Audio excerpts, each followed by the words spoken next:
Welcome to Inside Communications. I'm your host, Mike Bako. The rain continues to fall here on the East Coast. It's not the rain from Hurricane Irene, but that is our focus today on Inside Communications as we go inside the campaign by the state of North Carolina, not only to inform its citizens about the impending danger of the hurricane, but also to let them know that they are open for business after Hurricane Irene.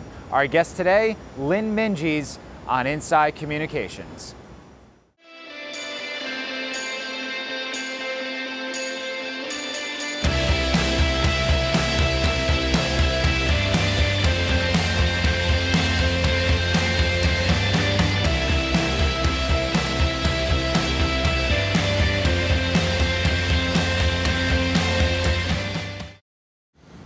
Thanks for joining us today.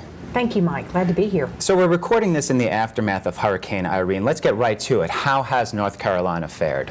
Well, obviously, Hurricane Irene was a huge storm, and it made landfall in North Carolina recently, but fortunately we were mostly spared.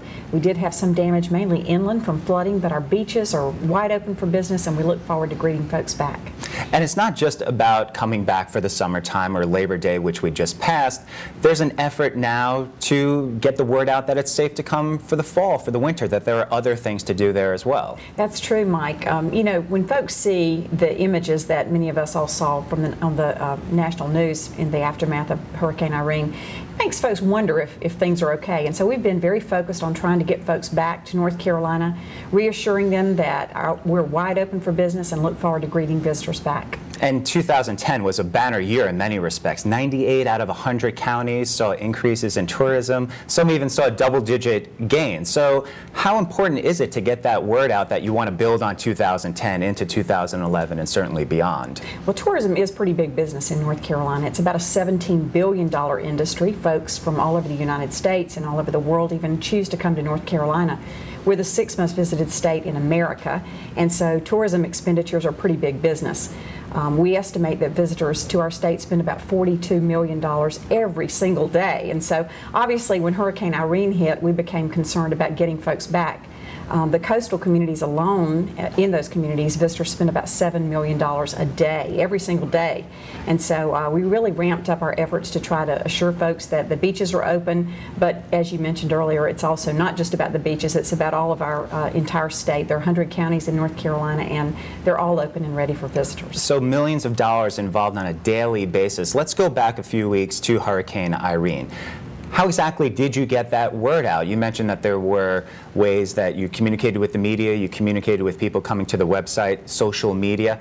Walk us through some of those processes of not only during the storm, but before and after. Well, unfortunately, Mike, we've had a lot of experience in watching and waiting for storms on the East Coast and in the Gulf Coast as well. And so we became aware of Hurricane Irene and that she had her sights on the East Coast. As it became more and more apparent that she probably was going to hit North Carolina, we really ramped up and tried to get the message out that folks needed to evacuate, needed to make preparations for that. We work with our tourism industry partners all over the state. Some folks think that it's really just the coast that's affected, but really inland areas were affected as well. And our entire state was involved because we tried to identify hotel availability so that those who were vacationing on the coast could choose to stay in North Carolina. That was important. We didn't want them to flee and go home. We wanted them to come inland and see some other parts of the state. So we became involved in a real concerted effort to try to relocate those visitors from the coast into hotels that were open and ready for visitors and were out of harm's way. That really was the first part of our preparedness. We put advisories and information with useful links on our website, visitnc.com.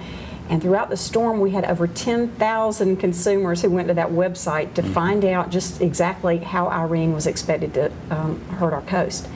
So people can go to the website, but then you also did something very interesting. You monitored what the media was presenting to the public, whether it be on a national or a local level. What's the importance of that? Are you monitoring to make sure that there's not false information, that they're trying to highlight the areas that were affected, not affected? What's the mentality behind monitoring the local and the national media? Well, obviously the media is very focused on the damage and what's happening that affects people's lives, their homes, businesses that are affected. But our coastline is about about 300 miles long. That's pretty big. There are over 40 communities, beach communities along our coast. And so although a couple of those were impacted pretty severely and still remain closed, Hatteras and Ocracoke, the rest of those are wide open for business. And so as we monitored the media, it became important for us to try to localize the damage and try to control that, to try to let folks know that a large part of the coast was open and continues to be open for business.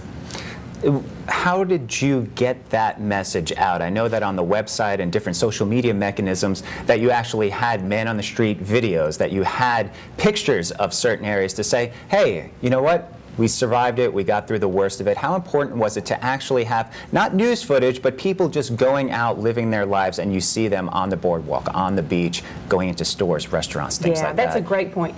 We had a photographer who went out along our coast, and he literally traveled the entirety of our coast. He took beautiful images of people getting back to business after the hurricane. He took pictures of families out picking up seashells, beautiful, beautiful seashells along our coast that wash up during the hurricane. Families were out there collecting those. There were kayakers and surfers and boaters and fishermen, families having fun all up and down the coast, and we began to post those via social media, Flickr and Facebook, Twitter, trying to get that message out. Obviously, there were areas that were damaged, and so we tried to balance the message between those affected areas that were damaged and those that were open for business. So it was important to show both sides of the story. It wasn't just, okay, these beaches are open, everything is great, the weather is turning back. You mentioned how nice it was afterwards to go on the beach and the weather was beautiful, but you showed the other side of it as well. That's true. I think you have to balance the story. You have to be realistic and honest. People expect that. We want them to have a good experience when they come, and there were a couple of areas that were not open for business, and we wanted to be fair and accurate about that, but at the same time make sure that the rest of our state was not impacted adversely. You said something interesting at the beginning of the interview, that North Carolina is the 6th highest ranked in terms of people visiting for tourism. That was something that actually shocked me. Is it important to get that actual message out, that people are coming there in droves, among the top dozen in the entire United States? How important is getting that specific message out? Well, I think that message is important because we are a very diverse state. We have the highest mountains in the eastern United States. We have 300 miles of coastline and vibrant cities and small towns from Mayberry to Charlotte to Raleigh, Winston-Salem, lots of things to see and do in the central part of the state. So it really is important for us to get the message out there that there is so much to see and do in the state. And what are some of the ways that you do that? You mentioned the Visit NC website, you mentioned the different social media avenues. How heavily do you advertise in other states, print, TV, radio? Where does that play in? We do all of those things. We have a very focused consumer advertising effort. We know that most of our visitors come from the East Coast, 10 states east of the Mississippi River. And after Hurricane Irene and leading into the fall, we have focused very keenly on close-in markets. So we began to focus on North Carolina and our states to the north and south of us, trying to get folks to come back to North Carolina. We're looking forward to a great fall with beautiful fall foliage. North Carolina has one of the most diverse species of trees in our mountain region, and that makes our color in the fall very, very beautiful and vibrant with rich reds and yellows and oranges, ambers. It's just absolutely gorgeous, and so we are in the process now of encouraging folks to plan fall travel, not just in the mountains but across the state. There's great fall fishing along our coastline, wonderful festivals and special events, and there's never been a better time to come to North Carolina than right now. And in the aftermath of Hurricane Irene, there was a birth. There was a birth of Aftermath. Tell us a little bit about the birth of Aftermath. They're horses that reside on the beach. Tell us a little bit about that. Well, that's a great story, and thank you for asking that. The eye of the hurricane came in actually right at Cape Lookout, which is about the middle part of our coastline. That particular area is home of about 120 wild horses that are 400 years old. They're of Spanish descent, not those particular horses, but they've lived there for generations. And so as the eye came through, we were all quietly concerned about those poor horses out there in a pretty vulnerable spot. But after the hurricane passed, folks went out and did a head count, horse count, and were able to account for all of those, except they discovered that there was a brand new foal that was born. That baby boy was named Aftermath. He had to be named an A because his mother's name, Anastasia, started with an A. And so he's one of our new horses on Shackleford Banks. I was there myself and saw those horses this weekend, and they're absolutely gorgeous. Great feel-good story. Other states, what can they learn from North Carolina? Certainly a leader in terms of crisis communication, dealing with hurricanes and natural disasters. What can other states learn from what you've done? Well, I think you have to plan and prepare when you're going to handle a disaster well. So a lot of time and planning goes into preparing well and being on guard for that. We work very closely with our industry partners, tourism partners, business owners around the state. We've worked very much hand in glove. And we've also worked with the North Carolina Association of Broadcasters and the Press Foundation, who have stepped up to help us get the word out through various media outlets this week. They've been especially generous in allowing us to do on-air radio interviews, television interviews. They've also put some advertising for free, not charged us for that. We don't have a whole lot of money to spend on these kinds of things. And so that, I think, that has been the key to our success, is partnerships, bringing people together around a common cause. And that's getting North Carolinians back to work and getting businesses back open. And how has that been going? Do you find that the businesses are back and running? Do you find that people are going back to work? How is life back in North Carolina? Well, I think it's been great. And most of those businesses worked very, very hard to get their doors back open so that they could greet visitors. There are about 40,000 businesses in North Carolina that benefit from that visitor spending. And so obviously pre-Labor Day and into the early weeks of the fall are pretty important seasons for us. They've worked very hard, and almost all of our areas are open for business. They've done an exceptional job. There are still a couple of remaining areas that aren't open, but most of those businesses are open. And they said they had a great Labor Day, and so many of those reported that they were up even over last year. So I think the messaging worked. People heeded the call, and they came back to North Carolina for the Labor Day weekend, and we hope that trend continues into the fall. Let's end on one of those trends we mentioned at the beginning, 2010, really a banner year. What lessons can you learn from 2010 to move things forward?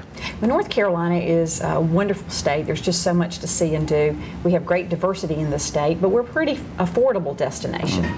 People who want to travel on a budget can literally find all kinds of things to see and do there. They don't have to travel far, and they don't have to spend a lot of money.